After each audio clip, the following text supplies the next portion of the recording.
Besides udon, another thing that's popular from Shikoku is yuzu flavored things. And yuzu is kind of like a little citrus, kind of like a lemonish, limeish type of thing. It's a citrus, you know what I'm talking about. And I found this inside and it says it's a welcome drink. It's a Yuzu Cider. And it doesn't say anything about Shikoku on it, which actually surprised me, but it's got the names of some characters on here that I'm just not familiar with these people. Maybe this guy might be from Kyushu, but I don't know. But anyway, I saw Yuzu. I'm in Shikoku. I thought I'd give it a go. I've never seen this drink before. And a cider here is kind of like a soda-ish thing. Whoa! The Yuzu smell is extraordinarily strong. It's like a bomb went off when I opened that.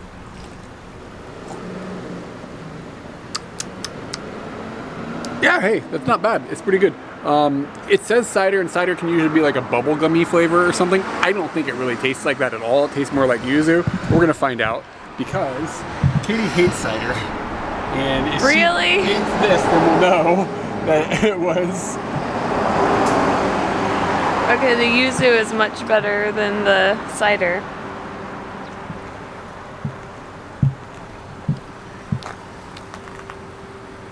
It just tastes like an alcoholic drink with no alcohol. Yeah, you're right. Mm. But does it taste like cider? Does that gross you out? No. Yeah. I can still drive.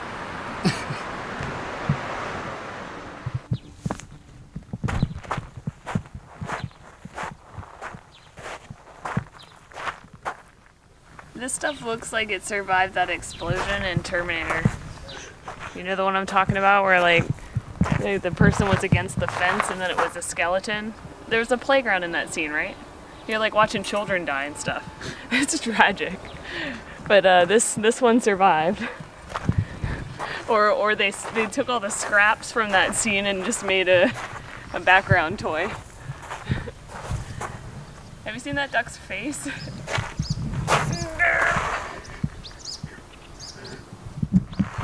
He saw some shit, man. yeah, he saw Terminator and he was like, wow. Gonna fast forward through that in the future.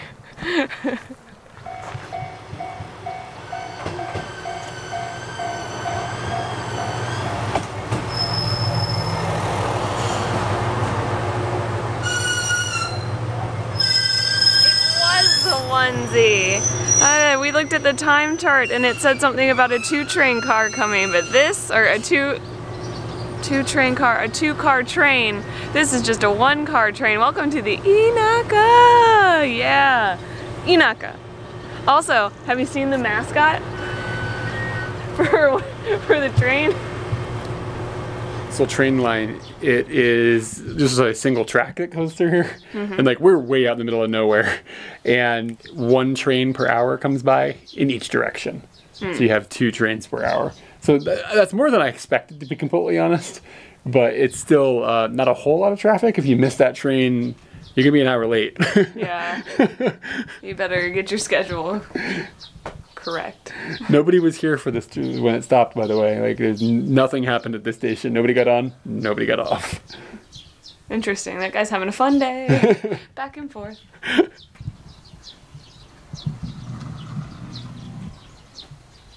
We thought that was just a mascot for the train line. Turns out there's a mascot for every single station along the line. That is awesome. Maybe we'll see more today, I don't know. We are riding along the train, so we might as well, if we're a few steps away, stop in and find out who the local mascot is.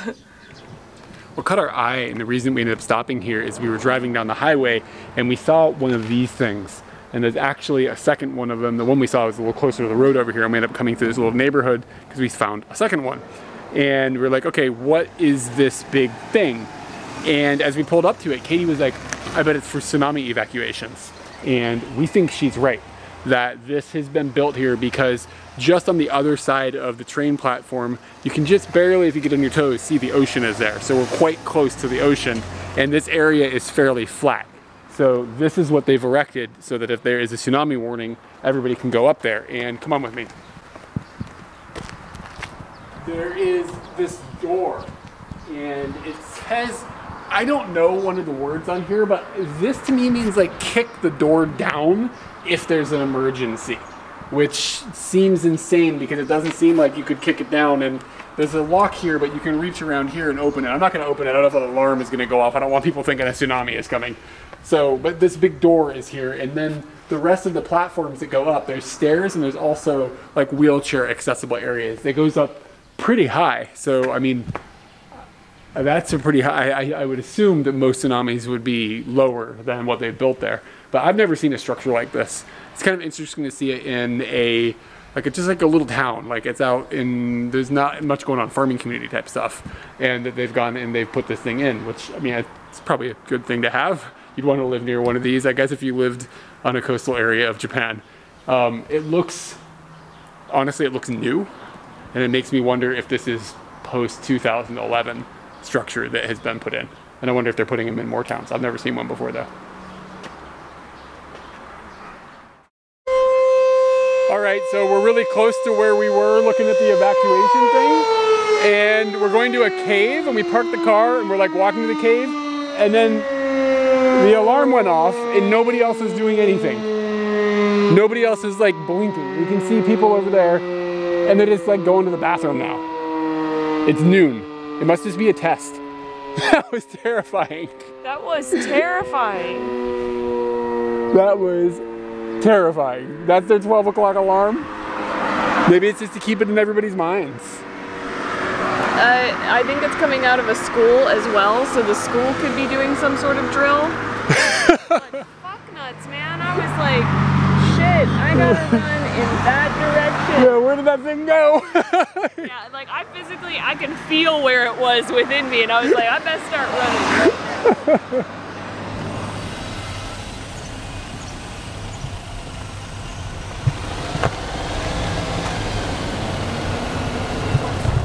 Butterflies like caves? Yeah, they're all over the place over there. Like at least I could see 4 or 5. Breeze feels really nice, so maybe they're enjoying that too. But we're now at a cave. Ioki Cave, I think is the name. Ioki. Just saw a weird little twisty picture in the book, so why not figure out what it is?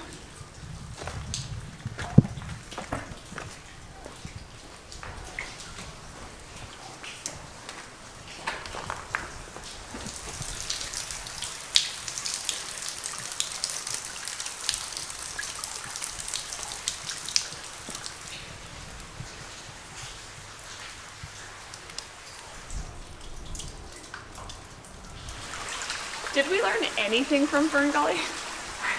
We're still terrorizing the planet and we learned nothing. We put it in animated format so everyone could understand it. Nothing.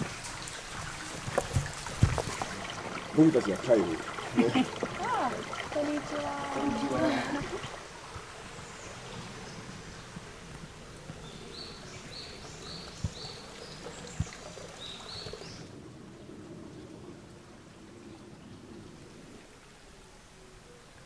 It smells very kind of sweet here, like a subtle sweet. It smells like what a candy necklace tastes like.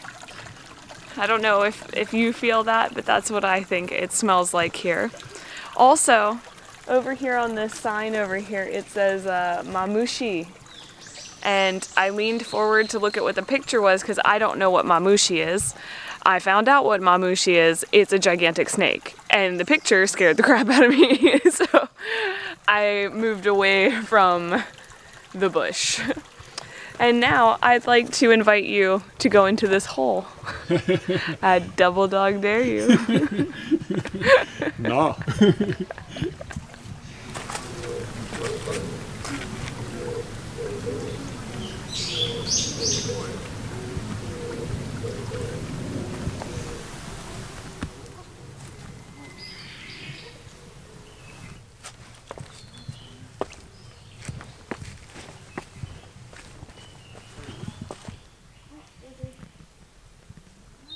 Bamboo roots, even underground, do that. I didn't know that. And soap on a rope type situation. What is this?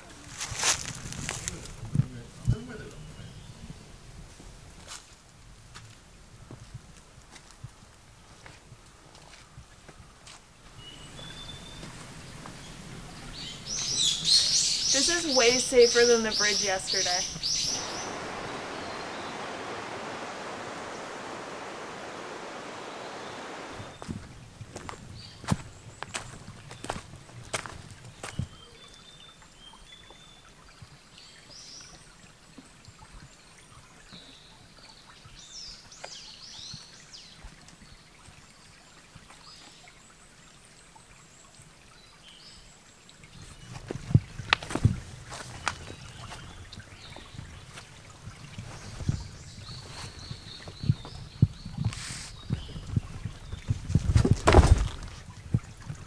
Dragonfly.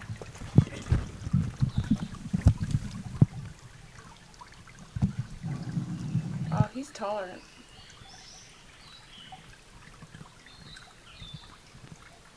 Look at the cojones on that dragonfly. Bye-bye.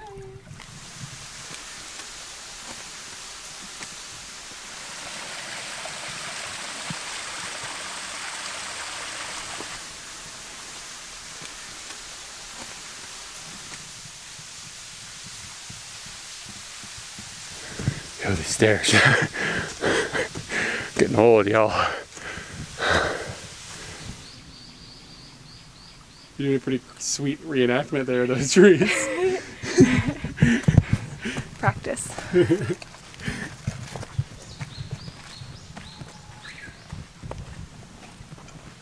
Going along on our little hike here, and we've kind of come to a turning around point. We turned around and we came up onto like some sidewalking that they've got installed here. Sidewalking, that's not the right word. And I noticed that they have these piles of eggplant that are just sitting here. Like clearly somebody has come and disposed of them for some reason, and it's quite a lot. And Katie's best guess is that they're making some sort of like fertilizer type thing, like compost, but we really don't have any like solid ideas why somebody's pitching all this eggplant.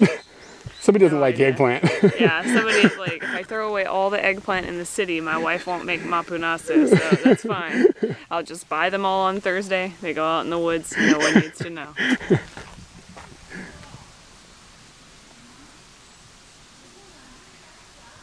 Alright, we just hit full creep mode.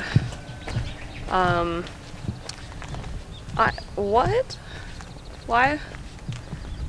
What? Some of them have on wigs, man. Working. Playing games. Oh, it's still going.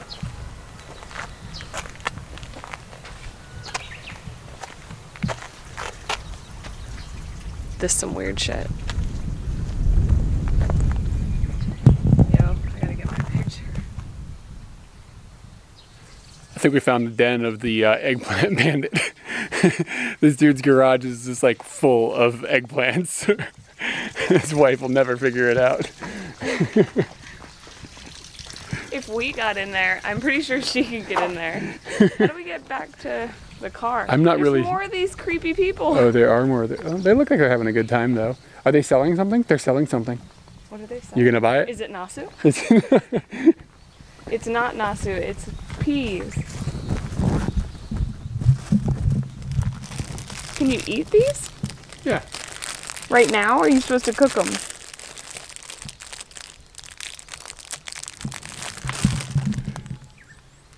I don't know enough about this to make a purchase.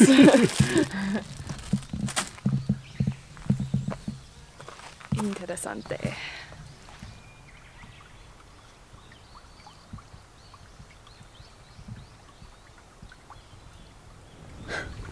I've lived here for many, many years and I'm still enchanted by the Japanese countryside. The simplicity of it, the quiet, the smell of it, I like the rice paddies. And you come in different times of year and they're in different points in the harvest and you get to see them in different ways. I don't know, man. I just like it. Don't know if I want to live out here, but I love visiting. What season is this of the They just planted it, right? Are you trying to make fun of me because I'm a farmer? Yeah. Earlier you were talking about how the vegetation was, this is fall stuff, but it's obviously right in the beginning of summer, but yet he knows this is fall stuff. Look at the mountains.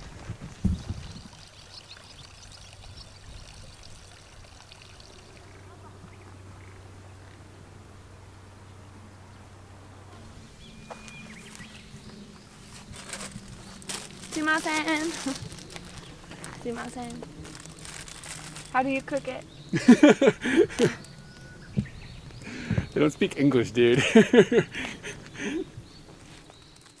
To build on my love for the Inaka, the countryside in Japan, one more thing that's just amazing is getting the opportunity to eat fresh vegetables.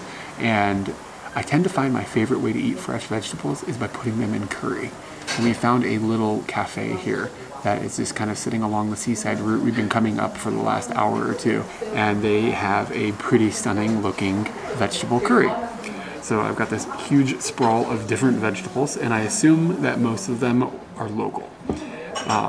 And you have no idea how excited I am. So I've got some potatoes and some onions on there. This was not just like whipped up really fast in the back. Like somebody back there took their time making everything super fresh. And yeah, I mean, it's just, dude, the curry is just ridiculous. Get a pepper. It's very, very good. It's a little bit spicy, but just as a delivery unit. Those are lobster whiskers, right? Lobster whiskers. This little red thing. I don't really know what this is, actually. It's on top of the rice. Yeah, I'm just blown away. The vegetables, if you come to the Japanese countryside in the summertime or the springtime, eat some vegetables. It'll blow your mind. They're so flavorful. I'm very happy. Are you ready? Yeah.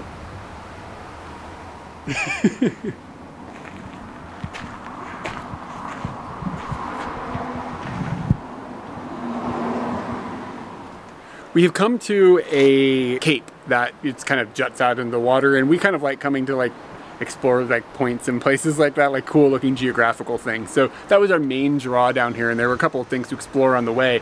But we came across this gigantic statue that's right by the ocean, and we were like, okay, well, we'll go up there and we'll check it out. And we just assumed that it was gonna be like a Buddha statue or something, but what it seems to actually be is a pilgrim. And we had mentioned this in a previous video about Shikoku, but there are 88 temples that are scattered all over the island, and people will go on a walking tour of all of the temples, and some of them in the mountains, some of them on the coast and stuff, and they'll do the entire thing on foot. And it takes about a month from what I understand. And when I came here, everybody's like, are you gonna do this pilgrimage? And it's just like, no, I'm not gonna do it this time, but I do wanna do it in the future. However, this is really cool because this statue is standing on the top of the map of Shikoku, and they have each one of the temples labeled, and it's labeled with a number in kanji, so you can see like what is number 1, number 2, number 3, etc., etc., etc. And it's pretty cool because we have been seeing people as we're driving down the road, and they're wearing the special type of like, I don't know, the Raiden hat. Like the Raiden hat. In my head, it's more of like a Vietnamese thing, but they do wear them here. It's like the, you know, this guy. And we've been seeing these people walking down the street, and those are the people that are doing this pilgrimage, is those people that are hauling that hat, which has a lot of practical purpose because you're out in the sun a whole lot. But yeah, this little area is really neat. It's amazing to get to see all of the temples laid out and give you kind of a perspective of where they sit. And also up on this hill is a reclining Buddha, and then a series of little, I call them spirit houses, these little orange houses with a roof on them, and each one of them is a shrine to a specific god, like god of long life or whatever, things like that. And you can just go and you can put like some money on there and do your prayers, and that's kind of what that situation is. So this has been a pretty cool stop. I'm glad we saw this guy on our way down to the tip, which is actually quite close, so we'll be there in just a moment. Once you come down the stairs, you can actually go directly under the big guy, and in here, in this kind of very serene room, I shouldn't even say serene, it's just dead quiet. And it's quite echoey, so if people were doing anything in here, you can hear them really well. But you come across this golden kind of glowing wall. It's not an intense glow, it's kind of an alluring glow. You want to get closer and closer. It's pretty, and I don't know. I don't really know what I'm looking at, but I really like it.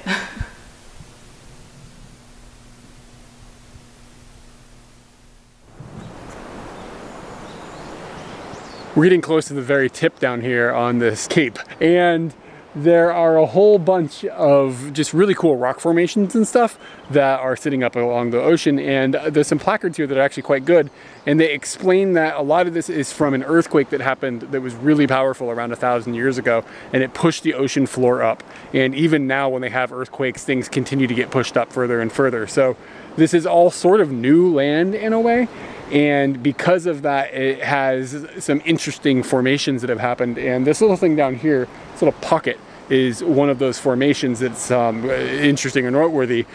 And what happens is that when the tide comes up, the pocket kind of gets like a whirlpool that goes on inside of it. And as that goes around, it breaks down the rock that's on the edges of it. And then the rock turns into smaller rocks, and then they continue to get smaller and smaller and smaller as they go around and then grind away even more and more rock. So you end up with this circular shaped rock with a bunch of pebbles inside of it. And I don't know, I'm not a geologist, but I'm only a farmer, and I think that's pretty cool.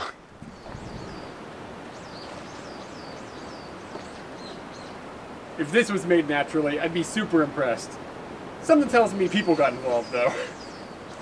Today's fika has brought us to sit out on these little rocks and stuff that we found. It's really, really nice because we have the ocean and stuff behind us, and it's just out in nature, and really, it's really supreme. How are you feeling about the fishy smell that's happening right now? You even notice it? I do notice it, but it smells like the ocean more than it smells like fish. Does that make sense? So Yeah. It doesn't bother me. It smells like nature more than it smells like something I don't want to eat.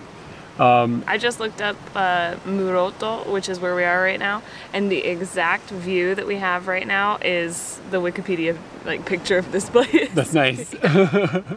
So when we were driving down the road earlier today, we came across a Michino Eki, which is a place that will sell local produce and things that people have made and stuff.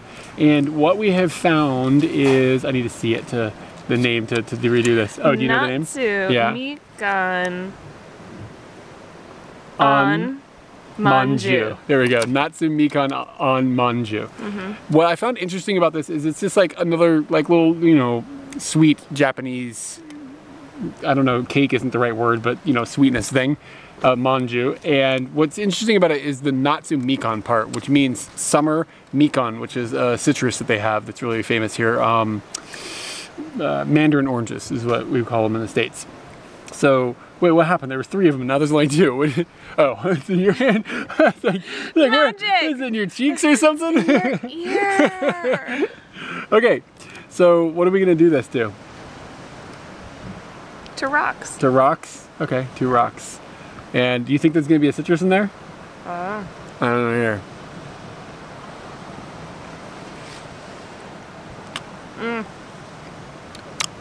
I can taste it. Yep, it's definitely citrus. There's it's definitely really good. Mikan in there. And the skin on it is a lot thicker than what you would usually get from a manju. Usually they're quite thin.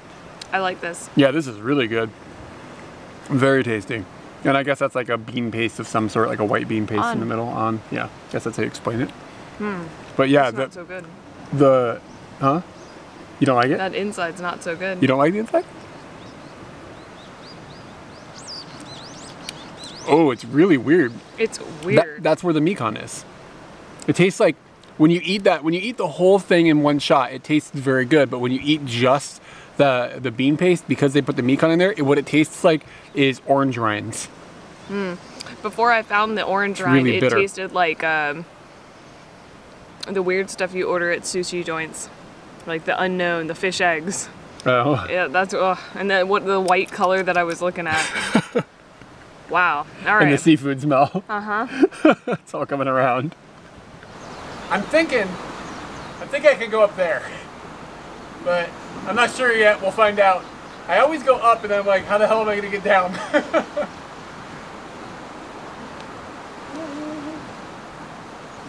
But this terrain is really sticky to your shoes. I think I'll be okay. Every one of these rocks kind of seems like it's from a different family of rock, even though they're all in the same place. Some of them are darker black and they're different colors. They're all very porous. so it's very easy to grab them. And I had no problems climbing over a ton of these things. And then as soon as I got to the one I wanted to grab, I grabbed it with one hand and a huge chunk of it just crumbled. And then it hit my leg and fell. And I'm really happy that happened there rather than like halfway up it started to disintegrate and I would slide down or something.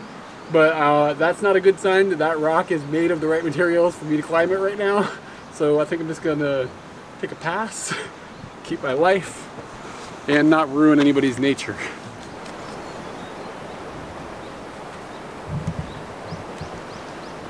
I'm so graceful.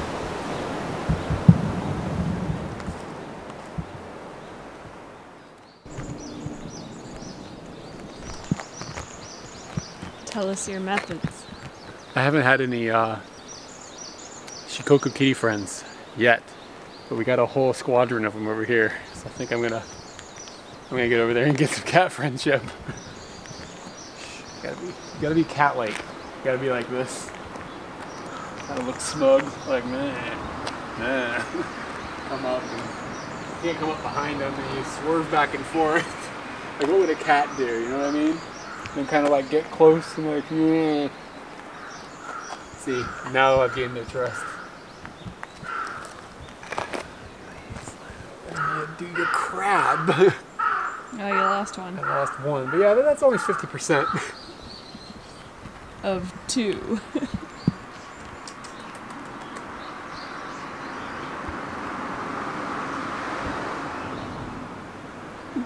He scared me. Hi, kitty. Yeah. The amount of stretch you have going on here. It's impressive. This is how cats do. Like they would like barely reach out and touch something, you know what I mean? Like they sit right out of your arm's length. That's how you keep them comfortable. You're jealous now, aren't you?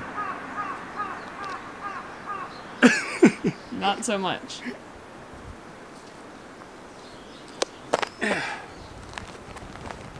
How was that Shikoku kitty jam? It's not quite where we were at with Kyushu kitties. Touch that black one. It's real talk.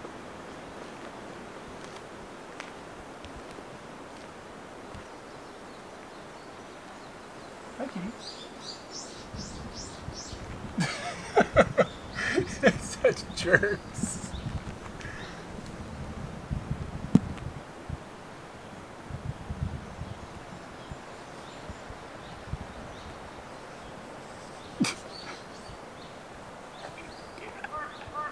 Me.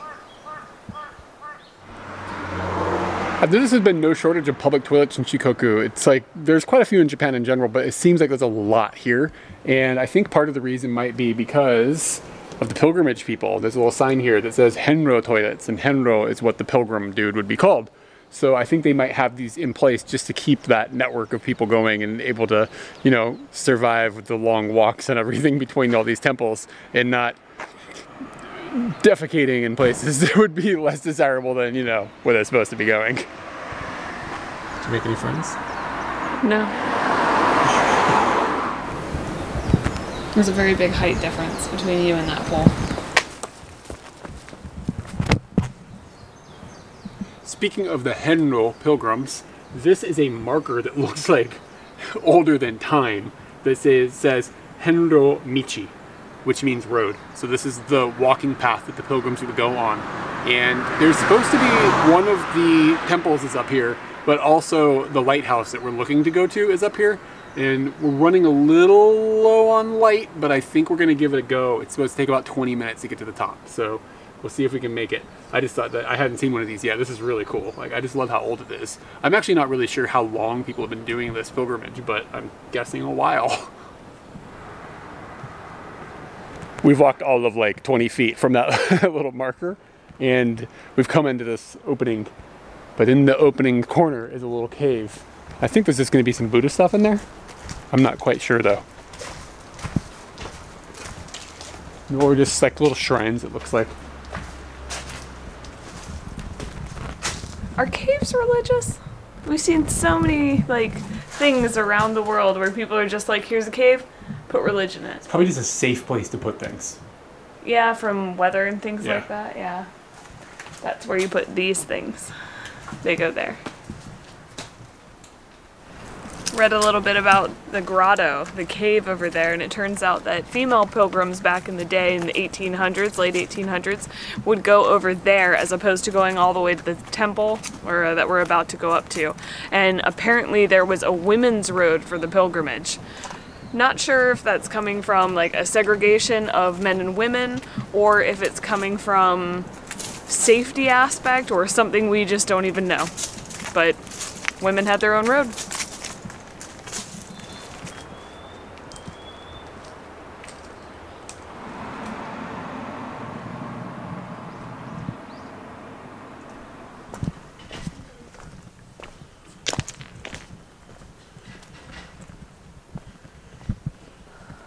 Bigger than I thought.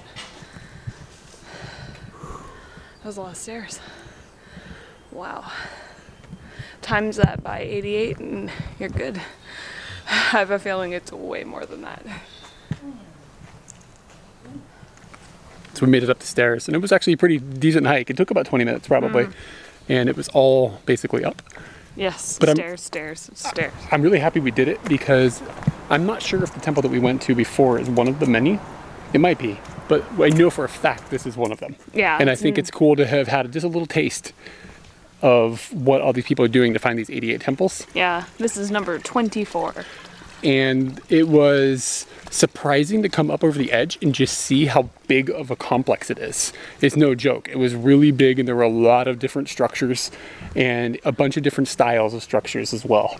I really thought, one, it was going to be very small, and two, I thought that somebody would come out and greet you. Yeah, For some reason, I foresee this as like a real like monk get-together type thing where you go and there's monks and you end up sleeping at some of the temples because... I think that might be what we've walked up to, because this says it's a youth hostel. Ah. So maybe this thing... Yeah, and it says Henro Senta. Yeah. So this is for people who are doing... Ah, that's really helpful. I wonder if not every temple has them, but they spaced them out so like one day's walk ends at a big one that has a structure that you can sleep in and stuff. But yeah, I think that's what's going on. It also says that there's a parking area, so we could have just driven. We didn't have to take those stairs. Kind of glad we did take the stairs though. It just made it like I could feel what's going on. But now we have a lighthouse to try to find, and I think it's the other direction. Yeah. We also don't have a place to sleep tonight yet. Could find out how this is working. I feel like we did the pilgrimage up the hill. That's for sure. I don't know. I get the impression that maybe we'd be allowed. I'm not sure. But we kind of wanted to go to that night market in that other city. Yeah. True. So. All right, onward. Wow, look at that.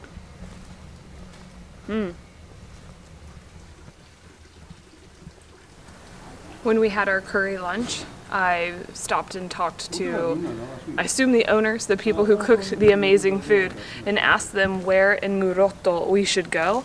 And they said 2 places. One we went to, which was closed, and was more caves. And we had a spectacular cave experience, so I feel like we have caved well today. But they also told us about this rock that has smaller rocks on top of it that are slowly making divots into the rock below. I'm assuming that the rain helps with this. I'm not an ist on this. What's neat is a farmer. Turn the camera around. But he said that when you hit the rock, it doesn't sound like a rock. It sounds metallic. It's almost like anywhere you can hit it, but it has that ting, ting, ting, ting that sounds like metal. And it makes you wonder, are they messing with me?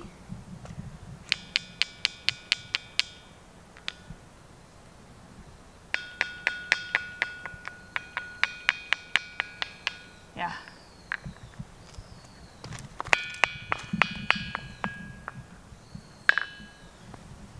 That's pretty cool. Do you think if this water cycled and the fish could go around and around, they'd go around and around, like pushed by the current of the water on like a slip and slide type situation? What would you do? I would slip and slide all day. I'd be sleeping and slip and sliding. That's gonna be some sort of new activity for small children. The sleep, slip, slide. It sounds like a practical joke that your brother does on you, like just lathers your bed up with Vaseline and somehow you don't notice it and it's the sleep slide. I'm gonna be a great older sibling. We made it to the lighthouse. It is an impressive building. The light inside looks like it could be insane at nighttime, but since it's not dark, we won't get to experience that insanity. I would say getting up to here, not as impressive as the shrine.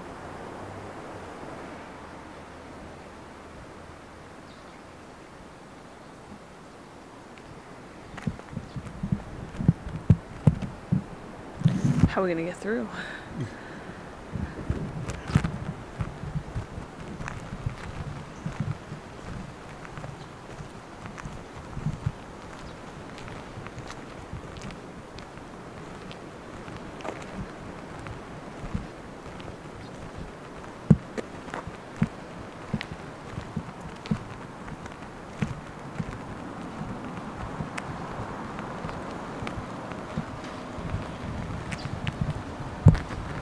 They're pretty chill. That first one, a little scary, a little gnarly. One eye. As we were coming back from our hike, saw the car in the distance, and finally the name hit me, because I said, oh, there she is. And then I realized, oh, she. She is a good name, as in Shikoku, or the kanji for four. Yeah, she fits pretty good. Let's get in she. I got nothing. We've arrived in Kochi, which after being on the roads and in the places that we've been for the last few days feels big. I saw a big Echo karaoke place and I was like, wow, we have hit it big here, people. And it was kind of intense because I've been driving for 2 hours and there was nothing. Like, don't kill yourself, don't kill yourself, don't kill yourself. So many obstacles, oh my god. So we managed to make it to Hirome Ichiba. And how to describe this amazing insanity. Kind of feels like a beer hall, a German beer hall.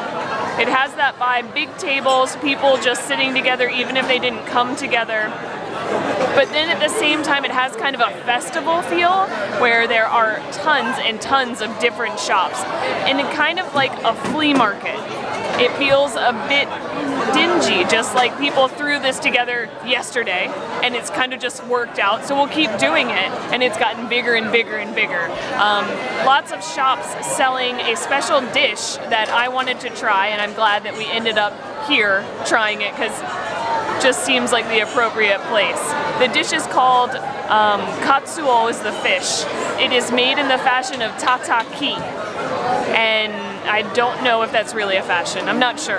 But what they do is they take the fish and they sear it on the outside, but the inside is still left raw for you to enjoy. We asked what the best way to have it was, what the Kochi way to have it was, and that was to put sauce on it. I'm looking around to see if other people are doing the sauce, or if maybe they've labeled the people with the sauce as the people who don't know what they're doing. That's what it looks like. It's huge. I didn't realize it was going all the way down there. This has been soaking in the sauce near the garlic. I'm going to try that. Falls apart in your mouth. I thought it was going to be like sashimi where you can't really break it apart and you have to take the whole bite of sushi. It's incredible. The texture is close to creamy but still has like a, where it's breaking apart in my mouth. So it flakes off, but it has a creaminess to it. The flavor of the fish is just, you told me katsuo is tuna. It's just tuna. And I like a really cold tuna. This isn't that cold, but the flavor and the texture are there. The searing on the outside just adds a little bit of character to it that you don't get with, obviously, sashimi. It's a standout. Very, very good. The intensity in here is kind of like this, and I kind of get anxious in situations like this. I really enjoy them, but it makes me nervous. So the way that this worked is we found the fish, and then the dude was like, "Where are you sitting?" And we were like, "We don't know where we're sitting. Like, we don't really know the system." So he showed us a place to sit, just said, "Sit down here." We don't know the people we're sitting with or anything, which is totally cool. That's how the system works. And then I sat down and waited, and Katie went and found some more things to eat. And I told her when she left, "Can you get me something with alcohol that looks interesting? Because I just want something to maybe take me down one notch from like this hyper anxiety that I'm feeling." And she came back with a kashi's udon, I guess highball, and sour. Okay, I haven't tasted it yet, so I didn't know. But kashi's is like a black currant, we think is how you say this in English. It's like a kind of like a berry of some sort. And then udon is like udon tea. And then the sour is an alcohol of some sort that I honestly don't know off the top of my head. Maybe it's chuhai, maybe that highball. I don't know alcohol stuff, but it's booze with berries. And You need to mix it up. I think I need to mix it up, and I'm just gonna do something probably weird, but I'm gonna mix it with my hashi because I didn't get a whole lot. I just got basically water. A guy just skipped through the frame behind you. Okay, yeah, I mean it's pretty good. The tea flavor isn't too explosive, but the berry flavor is like pretty right there. I don't know if there's any alcohol in there. It doesn't taste like it's gonna calm me down at all, but it's a pretty tasty drink. One more thing that Katie came back with is called kyde. And it looks a little strange, but it's really not that odd. It's just basically deep fried vegetables. And Katie said that she doesn't find this to be a standout thing, but it's something she really likes. I don't eat this often, and I'm eating it, and I'm really liking it. And Katie was like, "I don't really want to talk about it because this reminds me of cold pizza." And I was like, "That's amazing." And it sort of does remind you of cold pizza. It's just sort of soggy, but a little crunchy and a little bit cold, and it got like dough and vegetables and stuff. You also have to point out, this is not fresh. Oh yeah, it's not fresh. This was not just made. It's been sitting out for a while. But yeah, I mean, I think that's how it's good. Like cold pizza's got that special appeal to it, and I think this does fall right into that. I think it's pretty delicious. Come here. Get into the frame. Can you, what flavor is my breath? Garlic. Holy smokes. Oh, God. I've been told there's gyoza inside this.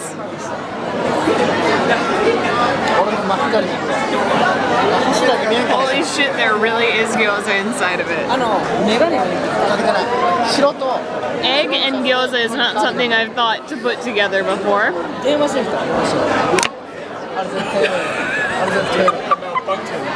Yeah, that was a little too hard. I'm very powerful.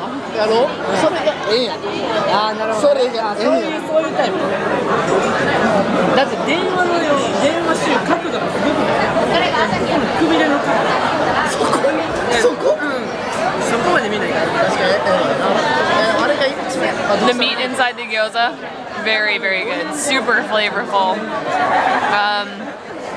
Can't taste the egg over the meat at all. I'm gonna get some more of that egg now and try not to break any more chopsticks. You don't have any chopsticks. Sucker.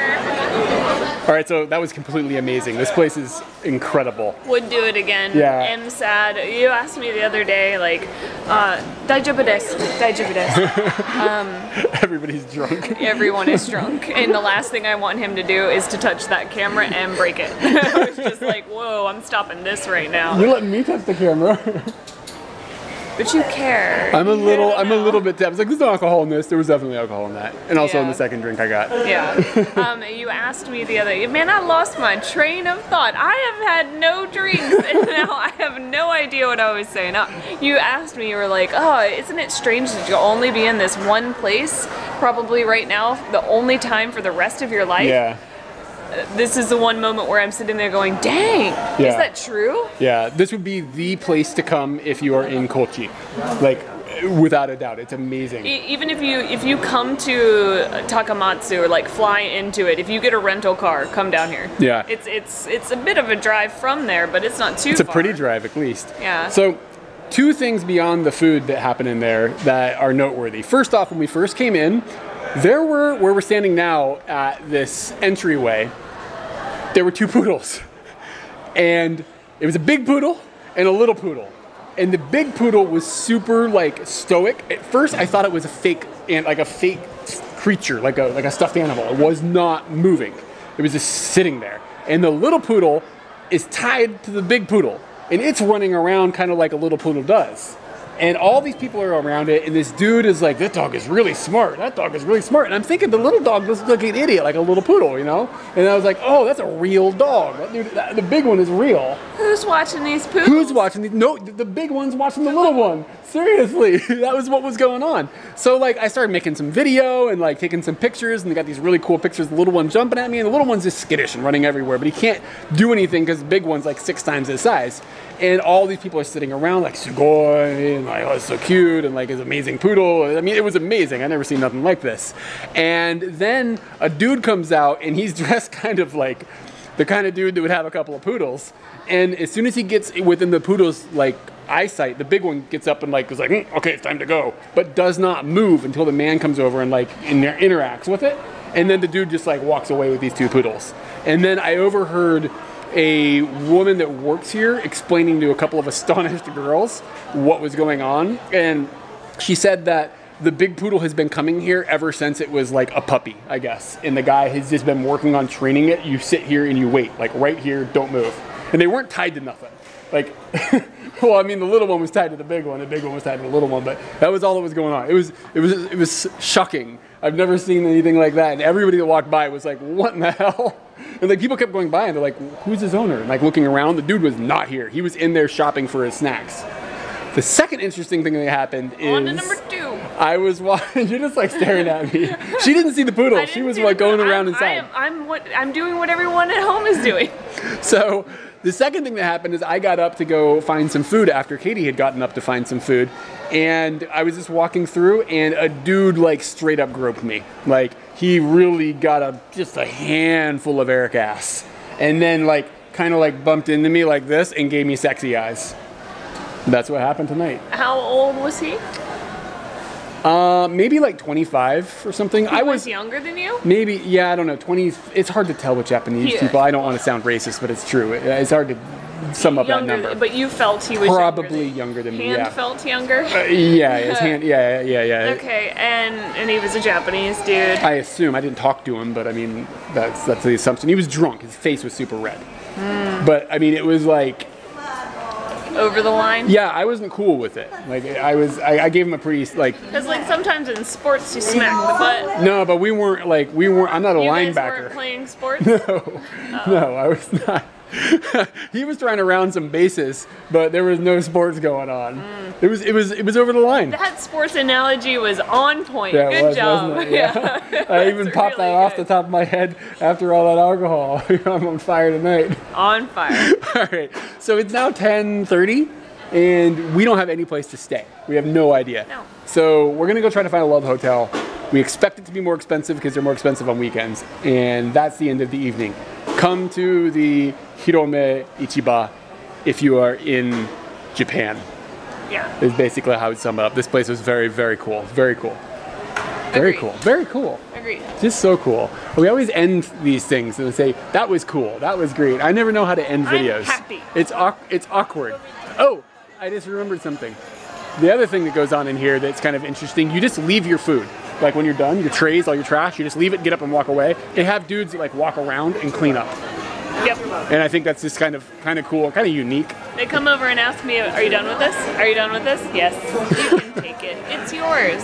All right, I'm done now. Good night. What time is it now?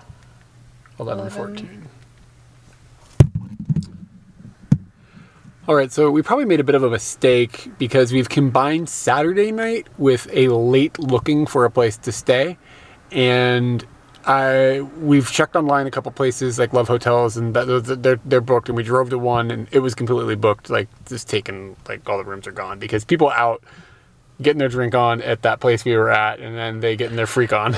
Well, I guess those people could be getting into a taxi and saying to take them there. That one didn't have a car in it, but the room was taken, so that might be a taxi guy. But regardless, Saturday night at 11:30 is not the time to be looking for a love hotel, apparently, because they're all booked.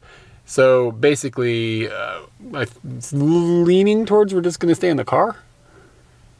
That could definitely happen. Yeah, so I mean, the world won't end. We just end up getting up early and then being tired. That's like one of the major pros to being in the car is like being able to just get up early because we could drive down to the coast and just find some place to park. True. Along the coast. I mean, whatever. Yeah. It's not ideal, but it's not huge. It's like we will live. Yes. I'm not worried about that. For sure, we'll not die tonight. Probably. If we die, it's gonna be like. It's going to be brutally bad. It's going to be that Hot Pocket you just bought. I did buy a Hot Pocket.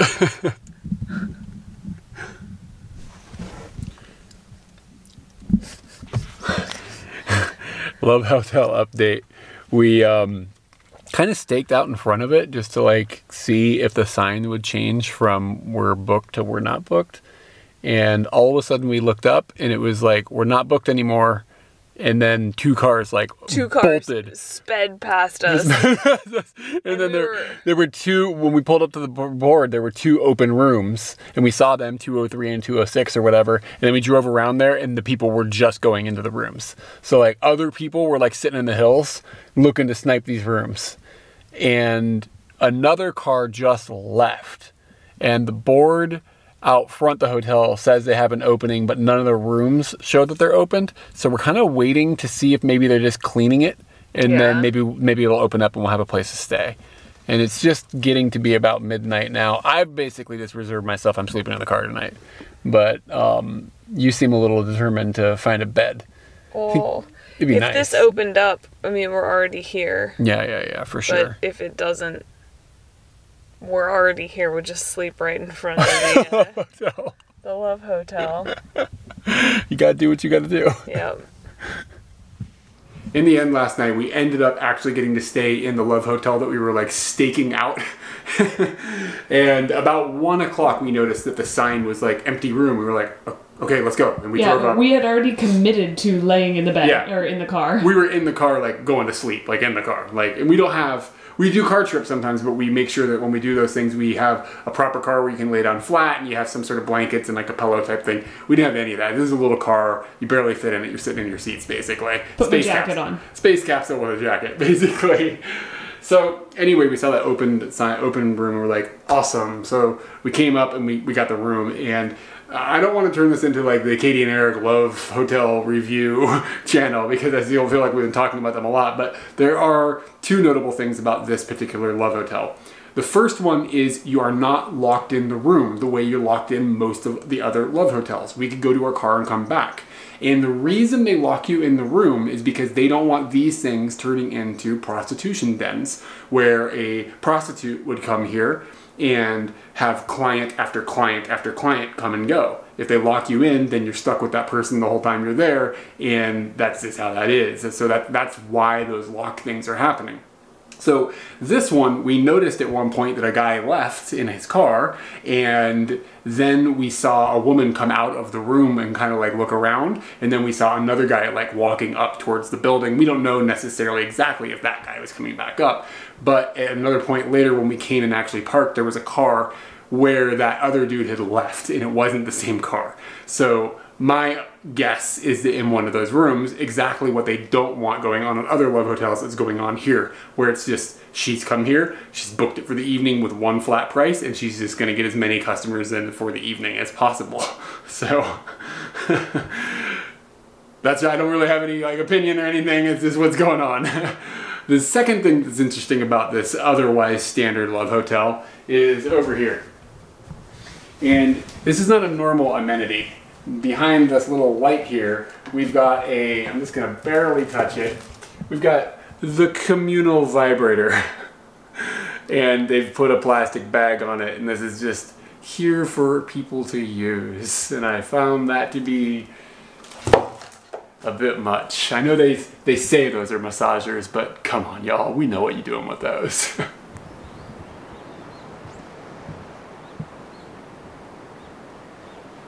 We hope you're enjoying exploring Shikoku with us. More is on the way soon, so make sure you're subscribed. I'm so graceful. Check out our Patreon linked below to see how you can make sure these videos keep coming. Liking and commenting helps other people find our videos and is also appreciated.